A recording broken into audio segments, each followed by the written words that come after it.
Abra a sua Bíblia na carta do apóstolo Paulo aos Filipenses. Hoje é o nosso último domingo de férias. Eu estou em um período de férias. Aproveitei para estar aqui com os irmãos, cultuando ao Senhor, aceitando o convite do reverendo Lucas, nosso amigo. Eu agradeço muito o conselho dessa igreja pelo carinho e consideração por ter lembrado de nós. Estou aqui, como eu disse, pela segunda vez e feliz de rever os irmãos, feliz de poder fazer uso da palavra do Senhor. Quero aproveitar o ensejo também para parabenizar os adolescentes. Hoje é dia do adolescente e louvo a Deus por cada oração que foi feita aqui pelos nossos adolescentes, orações bonitas, singelas, simples, mas de uma profundidade que somente eles podem realizar, e é uma bênção. Meus irmãos, nós temos um tema para tratar com os irmãos: como vencer a ansiedade. E para desenvolver esse tema, nós vamos ler então Filipenses, capítulo 4, versos 6, 7 e 8. Eu quero saudar também a você que está nos acompanhando pela internet, pelo canal do YouTube da Igreja Presbiteriana do Alto da Lapa, como também a página da nossa igreja aqui no Facebook. Compartilhe esse link e cultue ao Senhor conosco. Abra a sua Bíblia e o seu aplicativo em Filipenses, capítulo de número 4, versos 6 a 8.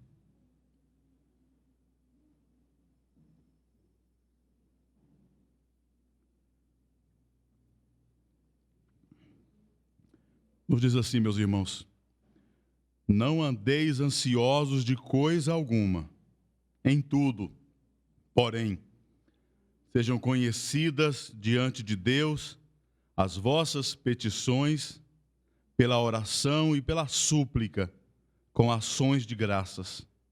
E a paz de Deus, que excede todo entendimento, guardará o vosso coração e a vossa mente em Cristo Jesus.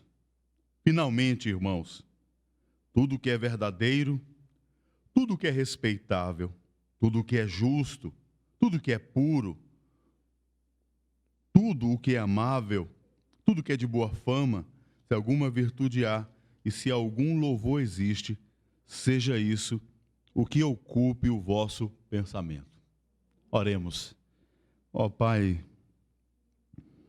mais uma vez nós estamos aqui, Senhor, assumindo este púlpito, esta plataforma, na responsabilidade não de substituir o pastor da igreja, teu servo que tem domingo após domingo,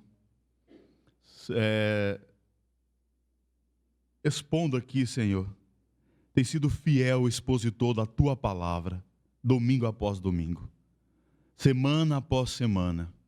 Mas o nosso intuito é trazer uma mensagem que fale aos nossos corações. Nós precisamos ouvir a tua voz. Nós, juntamente aqui com os adolescentes, com o grupo de cântico, te louvamos, te exaltamos, mas sabemos que o culto é uma resposta. E agora nós te pedimos, fale conosco, Senhor. Abra os olhos espirituais do nosso coração para entender esta porção da tua palavra que acabamos de ler. Ela é muito preciosa para nós.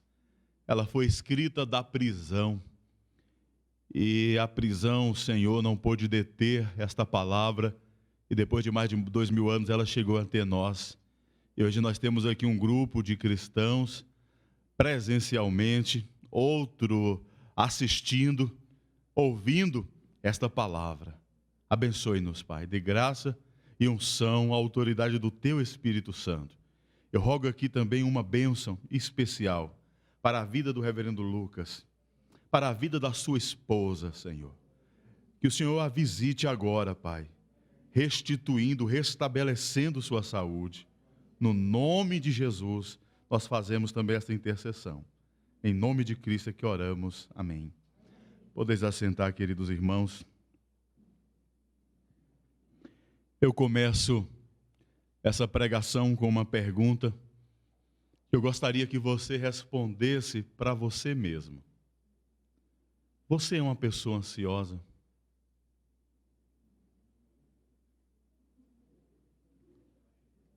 Sim ou não? Meus queridos, essa é uma pergunta difícil para respondermos. E poucas pessoas responderiam que não é ansiosa ou ansioso. Bom, ansiedade é um termo geral para vários distúrbios que causam nervosismo, medo, apreensão e preocupação. A depressão foi a doença do século passado, e os especialistas dizem que será a doença desse século. Um dos sintomas do depressivo é a ansiedade. Está muito ligado o problema da ansiedade com a questão da depressão. E algumas pessoas vivenciam esta reação de forma mais frequente e intensa, que pode se tornar um problema patológico, um problema de saúde, pode comprometer a saúde emocional da pessoa. E dependendo do desdobramento, isso pode também afetar a vida espiritual da pessoa, de quem vive ansiedade. Eu descobri, meus irmãos, que Deus nos criou com uma ansiedade boa. Existe uma ansiedade boa. Eu vou dar o nome de ansiedade. Por exemplo, quando nós falamos assim, eu estou ansioso para ir para o culto. É uma ansiedade boa ou não é? É uma ansiedade boa. Eu estava ansioso para participar da ceia do Senhor.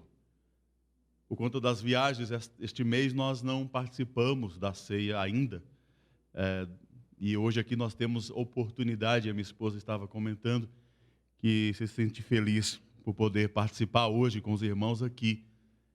Ansiedade de rever um amigo, ansiedade de ver os pais, ansiedade de ler a Bíblia, ansiedade de orar, ansiedade de fazer coisas maravilhosas. É um tipo de ansiedade que parece que Deus nos criou para não cairmos no comodismo. Essa é a ansiedade boa. Mas a má notícia, meus queridos irmãos, é que existe outro tipo de ansiedade. E essa ansiedade, ela é maligna. Existe na Bíblia uma ansiedade idólatra. O que é a ansiedade idólatra? É quando nós nos preocupamos tanto com as nossas necessidades, a ponto de colocarmos essas necessidades no lugar de Deus. Quando as nossas preocupações acabam assumindo o lugar da soberania e da providência de Deus nas nossas vidas. Hoje na liturgia nós lemos um texto que Jesus fala desse tipo de ansiedade idólatra. Eu convido você para voltarmos lá, e depois nós vamos ao nosso texto de Filipenses, mas eu preciso aqui desse texto, para mostrar que há uma ansiedade idólatra. Mateus capítulo 6, geralmente nós começamos a leitura dessa perícope aqui, desse trecho, a partir do verso 25. E aí nós cometemos um erro de interpretação quando lemos dos versos 25 a 34. Porque na realidade nós teríamos que começar a leitura no verso 24. No verso 24, Jesus diz que nós não podemos adorar dois senhores. Ou você adora a Deus, ou adora as riquezas. Ou você serve a Deus, ou você serve a Mamon, o Deus das riquezas, o materialismo, a preocupação com as coisas materiais. A partir do verso 25, Jesus vai então fazer uma aplicação. E muitos pregadores erram muito quando vão pregar esse texto e começam do verso 25. Aqui nós temos uma conjunção conclusiva, Jesus está concluindo o assunto do verso anterior. Ele diz assim, por isso o quê? Por conta da idolatria. Vos digo, não andeis ansiosos pela vossa vida. No verso 24, Jesus fala da idolatria. No verso 25, ele vai mostrar que a ansiedade aqui é fruto dessa idolatria. Por isso, ou seja, por conta da idolatria, a Mamon, da adoração às riquezas, vocês não devem viver ansiosos de coisa alguma. Essa é uma idolatria, essa é uma ansiedade idólatra, meus irmãos. Mas nós nos preocupamos mais com as nossas necessidades do que com Deus. E às vezes nós não percebemos porque o texto foi quebrado por uma epígrafe, e diz assim, que essa frase aí, em preto, a epígrafe, está escrito, ansiosa solicitude pela vida. Aí a gente começa a leitura errada a partir do verso 25, mas deveríamos começar a partir do verso 24, porque no verso 25 Jesus vai concluir. E Jesus, nesse texto, diz que nós ficamos ansiosos por 3 coisas. Pelo que comer, pelo que vestir e pelo que beber. Ele manda observar os pássaros. Os pássaros não semeiam, nem colhem, nem ajuntam em celeiro. Eles não fazem essas 3 coisas: semear, colher e ajuntar. E o que acontece, queridos? O Pai Celeste a sustenta. No verso 27, Jesus diz que por mais ansioso que você esteja, ou ansiosa, você não pode acrescentar um côvado, 44 centímetros à sua vida. Ou seja, por mais ansioso que você esteja, você não vai conseguir resolver nada. A ansiedade só atrapalha. Pode acrescentar algo à vida, nada. A ansiedade não resolve nada. No verso 28, Jesus diz: e por que andais ansiosos? E novamente, quanto ao vestuário. Ele vai dizer, agora não observe, mas considere os lírios do campo. Esses lírios do campo, eles não trabalham nem fiam. Contudo, nem Salomão, em toda a sua glória, se vestiu como qualquer um deles. E aí Jesus vai fazendo, meus irmãos, aplicações. No verso 31, Jesus diz: portanto, não vos inquietei dizendo que comeremos, que beberemos ou com que nos vestiremos. E no verso 32, Jesus revela que isso não é coisa para cristão. O crente não pode fazer essas perguntas. O que nós vamos comer? O que nós vamos beber? O que nós vamos vestir? E aí Jesus vai dizer: buscai, pois, em primeiro lugar, o reino de Deus e estas coisas. Que coisas são estas? O que comer, o que vestir e o que beber. Essas 3 coisas trazem ansiedade terrível às pessoas. Meus amados,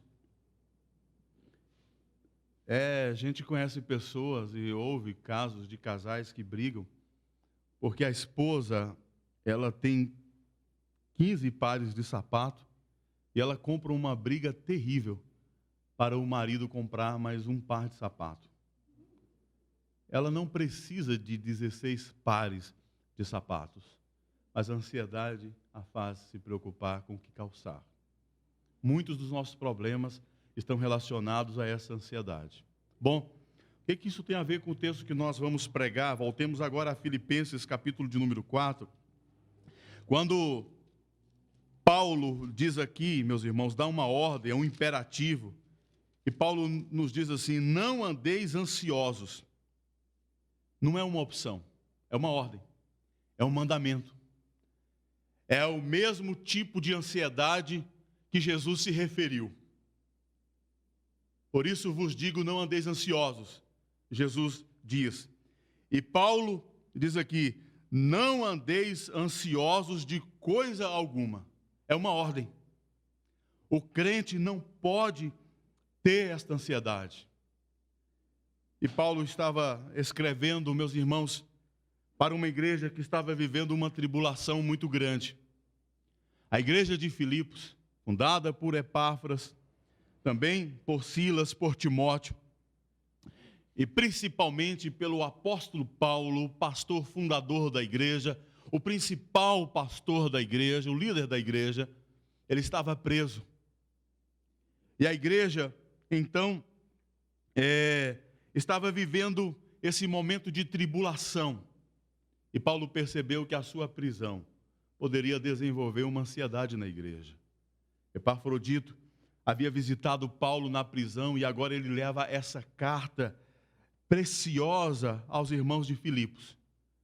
E nesta carta, apesar das lutas, das dificuldades, Paulo diz à igreja: apesar de tudo que nós estamos enfrentando, apesar da minha prisão, eu digo para vocês, não andeis ansiosos. Ele dá uma ordem à igreja. Como eu disse, não é optativo, é mandamento. O cristão não pode ter esta ansiedade.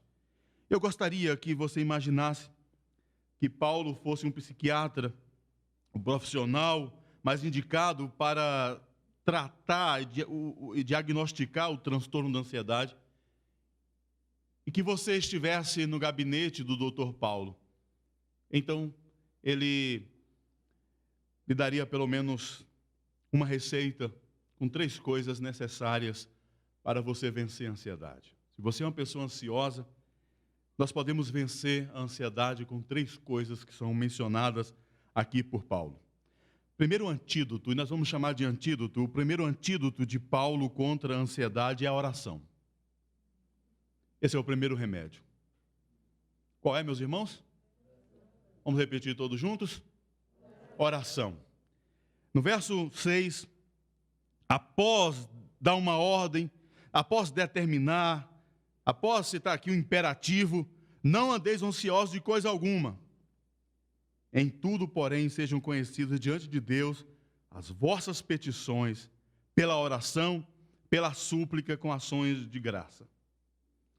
Primeira coisa que nós temos à nossa disposição para vencermos a ansiedade é orar. A oração é o remédio contra a ansiedade.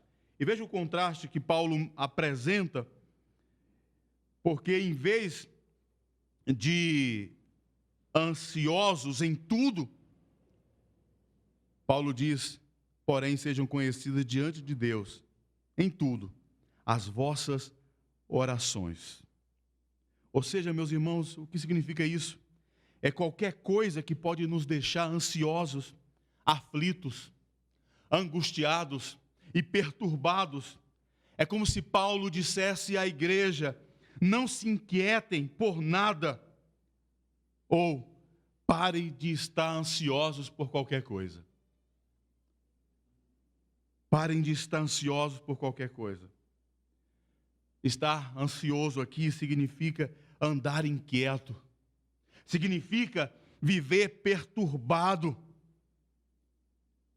É a mesma expressão que Jesus usou em João 14, quando Jesus diz aos discípulos: não se turbe o vosso coração. Crede em Deus, crede também em mim, porque na casa de meu Pai há muitas moradas. Se assim não fora, eu vos teria dito: vou preparar-vos lugar. E quando eu for preparar-vos lugar, virei outra vez e vos levarei para mim mesmo. Jesus consolou os seus discípulos, usando essa mesma palavra aqui, ansiedade. Ou seja, não perturbem o coração de vocês. E também, irmãos, essa mesma palavra que Paulo usa aqui, foi usada por Jesus em Lucas capítulo 10, verso de número 41.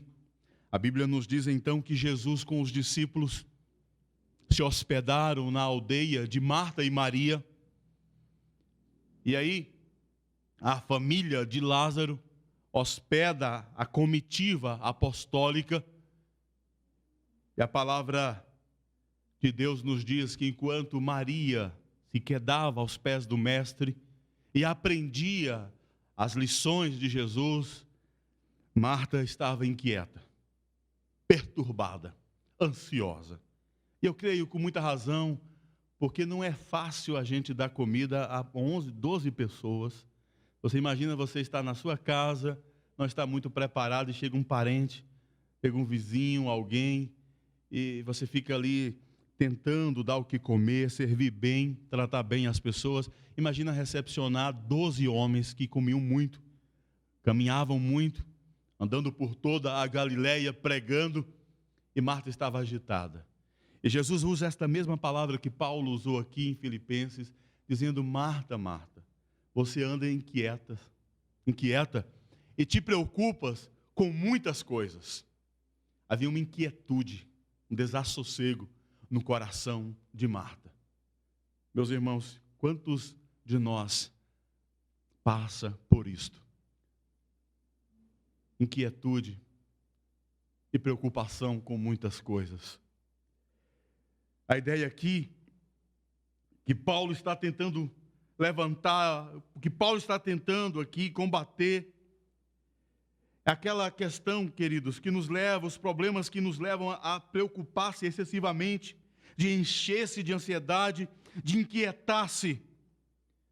E nós estamos vivendo em um período, meus irmãos, e por que não dizer em um mundo, em que chegamos, segundo o que dizem, a 589 mil mortos por conta da Covid-19. E, meus amados, esse vírus mudou nossa vida, transtornou nossa vida, transformou nossos hábitos, mudou nossa rotina e também trouxe muita angústia e muito sofrimento. As pessoas estão inquietas. As pessoas, elas estão impacientes. As pessoas estão angustiadas. As pessoas estão ansiosas. Mas nós viemos aqui hoje à noite para trazer uma boa notícia. O remédio é a oração. O remédio é orar. E o William Hendricks escreveu dizendo: o remédio para a inquietação é a oração. Esse é o remédio para a inquietação, a oração. E Paulo afirma ainda, nesse mesmo verso 6, que as nossas orações devem ser conhecidas diante de Deus. Quando nós oramos, meus irmãos, oramos diante da presença de Deus. No verso 4 nos diz que nós devemos nos alegrar em Deus, nós nos alegramos em Deus. E aí no verso de número 5, Paulo vai dizer que o Senhor está perto de nós, Deus está perto. E no verso posterior, ele vai dizer que as nossas orações são conhecidas diante desse Deus. É como se Paulo estivesse dizendo que nós não oramos a um Deus equidistante, nós não oramos a um Deus frio, não oramos apenas a um Deus transcendente que está nos céus, mas nós oramos também a um Deus imanente que está perto de nós. Nós também oramos a um Deus vivo. E aí, Paulo está dizendo que as orações são conhecidas diante de Deus. Ou seja, nós estamos na presença de Deus e nós podemos orar. E é por isso que Isaías vai nos dizer, meus irmãos, no capítulo 57, verso 15, que o Deus que habita a eternidade, o Deus que está no alto e sublime trono, é o mesmo Deus que habita o coração contrito. O mesmo Deus que habita o crente contrito. Calvino falava dos efeitos terapêuticos da oração. Quando nós oramos, meus irmãos, Deus nos cura. Há na oração efeitos terapêuticos. A oração pode curar. A oração pode aliviar a dor. A oração pode acalmar o coração aflito e desesperado. Há 2 salmos que nos revelam que quando o crente ora, ele é curado psicologicamente, espiritualmente e até fisicamente. Nós temos o Salmo 32, por exemplo, que o salmista vai dizer que enquanto ele calou, enquanto ele não orava, enquanto ele não falava com Deus, os ossos se envelheceram. Salmo 38 também nos fala sobre a ansiedade, sobre a doença de pecados não confessados, e quando a pessoa confessou o pecado, quando ela orou, ela foi curada e restaurada. Alguns anos atrás, a revista Veja trouxe uma reportagem muito interessante, falando dos efeitos medicinais, terapêuticos da oração. Especialistas, médicos, aconselhando pessoas que enfrentavam problemas graves de depressão para buscarem na religião a oração. Mas para nós não é novidade. Há mais de 2000 anos, Paulo já estava dizendo aqui para nós orarmos, porque a oração, ela cura a ansiedade, ela tem poderes terapêuticos. A oração é um remédio para a ansiedade. Nós temos o caso, por exemplo, irmãos, de Ana. A Bíblia diz lá em 1 Samuel que Ana era atribulada de espírito, triste. A sua rival Penina a provocava. E a palavra de Deus nos diz então, no capítulo 1, que Ana foi ao templo orar. E o sacerdote interpretou que Ana estava bêbada, embriagada, ela movia apenas os lábios. Sabe o que mais me chama a atenção? É o verso 18 do primeiro capítulo de Samuel, que diz que quando Ana terminou a oração, o seu rosto estava alegre. Ela já não era mais a mesma. A ideia do texto hebraico é que reluzia, brilhava o rosto de Ana. Você já saiu de uma oração num momento de tribulação? Já experimentou isto?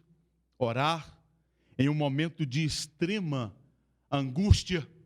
Quando você sai aliviado. Sai mais ou menos como Ana saiu da oração. O rosto brilhando. Você sai mais feliz, mais alegre, porque a oração ela cura. A oração cura a ansiedade. E Paulo afirma que ainda que as nossas petições devem ser conhecidas através de 2 veículos: oração e súplica. E aí eu acho interessante que Paulo está usando expressões diferentes para essa ideia de falar com Deus. Porque orar, meus irmãos, esse veículo que nós temos para nos comunicar com Deus. Nós oramos, agradecemos, nós fizemos orações aqui, mas Paulo usa outra expressão que parece que é mais forte do que a expressão oração. Ele fala de súplica. Nossos pedidos devem ser conhecidos através da oração, que é isso o normal do cotidiano, do dia a dia, orar, mas ele vai além e fala de súplicas. Súplicas é mais forte do que orar. Porque súplica fala de uma necessidade urgente. Súplica fala de uma coisa que nós estamos precisando agora, nesse exato momento. É como se parássemos esse culto, ou no final vamos fazer uma súplica pela esposa do pastor desta igreja. Não é simplesmente orar, é suplicar. É como se precisássemos de algo, desesperadamente de algo, agora. Nesse instante. É como aquela pessoa que chega na igreja e diz assim: ore pelo meu esposo, porque o meu esposo está entubado. Por isso que Paulo disse, e as nossas petições devem ser conhecidas diante de Deus através de oração, mas ele vai além, e súplica. E nós precisamos, irmãos, aprender a suplicar. Porque nós presbiterianos, nós gostamos de orar, mas nem sempre somos dados à súplica. Suplicar é um clamor urgente. É o clamor da alma. Se você está aflito, está preocupado nesse momento, a crise se avizinhou, dobre os seus joelhos. Você que está nos assistindo, saiba que tudo que você precisa pode ser conhecido diante de Deus através da oração, mas também através da súplica. E outra coisa, tudo isso, no verso de número 6 ainda, nós devemos fazer com ações de graças. Pedir, orando, suplicando, mas nós não podemos esquecer desse terceiro elemento, ações de graças. Meus irmãos, as nossas orações não ou murmurações, nós também precisamos agradecer a Deus. E ele diz aqui com ações de graças. Calvino falava que quando nós oramos, nós desterramos os tesouros da graça. Desenterramos os tesouros da graça. E aí quando nós oramos, nós nos tornamos gratos. Porque é na oração que nós começamos a nos lembrar de tudo que Deus tem feito por nós. Cícero, advogado que se instalara em Roma, ele falava que só os espíritos mais elevados são capazes de gratidão. O cristão precisa agradecer a Deus na oração também. Você está vivo, você está respirando, comeu hoje, está bem vestido, está em um culto, está participando da ceia, você em casa está muito bem, confortável, no seu lar. Então você deve agradecer ao Senhor.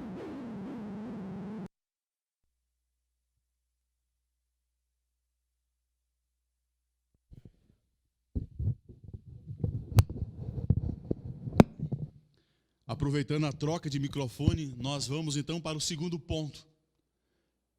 Segunda coisa que nós podemos fazer para vencer a ansiedade. Qual é a primeira, irmãos? A segunda é a paz de Deus. Essa é maravilhosa. Veja no verso de número 7. Primeiro antídoto, a oração. O segundo é a paz de Deus. E aí Paulo vai dizer: e a paz de Deus, que excede todo o entendimento, guardará o vosso coração e a vossa mente em Cristo Jesus. Esse segundo elemento aqui que vence a ansiedade também é fruto da oração. Está conectado ao tópico primeiro, a oração. Meus irmãos, existe uma diferença entre paz com Deus e paz de Deus. Com e de. Eu vou explicar. Romanos capítulo 5, verso de número 1, diz que justificados pela fé, nós temos paz com quem, meus irmãos? Com Deus. Mas perceba que há uma diferença aqui, porque Paulo não fala da paz com Deus, ele fala de paz de Deus. Ou seja, meus irmãos amados, no texto grego que foi escrito, esta carta, a paz de Deus está no genitivo, ou seja, a ideia de proceder de Deus, origem. A fonte desta paz é o próprio Deus. Quando Paulo fala de paz com Deus, é a ideia de que nós éramos inimigos de Deus e nós fomos o quê? Reconciliados com Ele. Fomos reconciliados com Deus. Aqui é diferente. Aqui fala da paz interna. Paz de Deus. Ou seja, esta aqui é a paz que nós sentimos, mesmo enfrentando os maiores dilemas da nossa vida. Mesmo enfrentando as maiores tribulações da vida. Por exemplo, o desemprego chegou, há uma doença na família, alguém está hospitalizado, mas apesar de tudo isso, você já tem a paz com Deus, já é justificado, mas aí você sente a paz de Deus. Você sente uma paz apesar de tudo. Ou seja, esta paz aqui não é natural, meus irmãos. Ela é uma paz sobrenatural. É aquela sensação de segurança, apesar das tribulações da vida, de todos os problemas que você está enfrentando. E para muitos, crer em Deus quando enfrentamos as lutas da vida é algo irracional. Porém, é possível termos paz mesmo enfrentando uma das maiores crises da nossa nação. E aí Paulo nos diz aqui no verso 9, e o Deus da paz estará com você. Talvez você perdeu o sono, anda atribulado, não sabe mais o que fazer, a ansiedade tomou conta do seu coração. Porém, nós estamos aqui para dizer, queridos, que apesar disso, Deus concede paz aos seus filhos. A paz de Deus. E é por isso que nós lemos hoje no Salmo 40, verso 8, em paz me deito e pego no sono, porque o Senhor cuida de mim. Não é isto? Porque o Senhor me sustenta, diz o texto. Meus amados irmãos, esta paz sobrenatural, ela habita no crente, ela habita no eleito. E Paulo aqui está usando também uma linguagem militar, pois diz que ela guarda o coração dos cristãos. A ideia de guardar aqui a mente e o coração Guardar, esse verbo era usado, é uma expressão militar. Os filipenses estavam acostumados a ver as sentinelas romanas montarem guarda. E assim, nesse sentido mais profundo, essa paz de Deus montará guarda ao coração, à mente. Ela impedirá que a angústia tome conta do nosso coração e tome conta da nossa mente. Irmãos, na psicologia bíblica, o coração é o centro da vida. Vocês sabem disso? Pois Provérbios 4, 23 nos diz que tudo que nós devemos guardar o coração, porque dele procede as saídas da vida. Mas esse texto aqui nos diz que esta paz guarda a mente e o coração no momento de tribulação, para não vivermos ou andarmos ansiosos. Quando a paz de Deus guarda o coração, nós podemos estar, irmãos, quem sabe como Paulo e Silas, presos em Filipos, acorrentados, amarrados a um tronco. E o que eles faziam? À meia-noite, eles cantavam hinos de louvor e de adoração ao Senhor. Por que eles eram capazes? Porque eles tinham a paz de Deus. Quando nós temos esta paz, nós podemos enfrentar, meus irmãos, a cova dos leões, como Daniel, e mesmo assim, se sentir protegido. Nós podemos enfrentar a fornalha, como Sadraque, Mesaque e Abednego, e mesmo assim lá sentir a presença do Filho de Deus, a presença de Jesus conosco. E Cristo nos dá esta paz. No capítulo 5 de Atos, nós vemos que Pedro e João haviam levado ali uma surra do Sinédrio. E eles saem daquela reunião, foram espancados, levaram 39 chicotadas, conforme o costume do Sinédrio. E eles saem regozijando, alegres, por serem dignos de padecer pelo nome de Jesus. Que sentimento é esse, irmãos? Que atitude é esta? Veja que esta paz, ela é incompreensível para o mundo, porque Paulo diz aqui no verso 7 que ela excede o entendimento. As pessoas não compreendem, o mundo não a possui, as pessoas não conseguem interpretá-la. Às vezes, nós que pastoreamos igreja, muitas vezes nós somos surpreendidos por pessoas que possuem essa paz. A pessoa tem um filho que está enfrentando problemas com drogas. Ela está desesperada? Não. Ela está doente, um parente com câncer e metástase, e ela vai à igreja como se nada tivesse acontecendo. Ela louva a Deus, ela cultua ao Senhor. E aí a gente conversa com essas pessoas, e a gente se pergunta: minha irmã, como a irmã tem essa alegria, essa disposição, essa força? De onde vem essa energia? De onde vem essa alegria?